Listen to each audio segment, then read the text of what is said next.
திருப்பூர்லேருந்து வந்து ஒரு வாரம் ஆயிட்டு பீடி சுற்றுவேங்க. திருநெல்வேலியில் பீடி சுற்று தான் ஃபேமஸ்ஸு. அதனால் ஒரு வாரம் ஆயிட்டுல, இன்னும் ஒரு வாரம் கழிச்சு தான் போவேன். அதனால சரி பீடி சுற்றோன்னே எங்கள் அண்ணி கூட இருந்து பீடி சுற்ற கிளம்பிட்டேன்.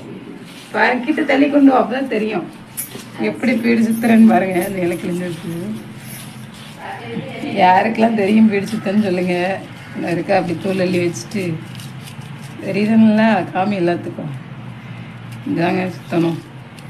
ஒரு வருஷம் தாண்டிட்டு நான் பீடி சுற்றினாலும் எனக்கு மறக்காமல் ஞாபகம் இருக்குது. அவ்வளோதான், சுற்றியாச்சு. இன்னும் ஒரு வாரம் தான், நாளைக்கு திருப்பதிக்கு வேறு போகணும். அதுக்கப்புறம் தான் திருப்பூருக்கு போகணும். எல்லோரும் திருப்பூருக்கு எப்போ போவீங்கன்னு கேட்டுட்டு இருந்தீங்க. திருப்பூருக்கு ஒரு வாரம் கழிச்சு தான் போவேன். சரி, வேறு என்ன, சுற்றியாச்சு. அவ்வளோதான்.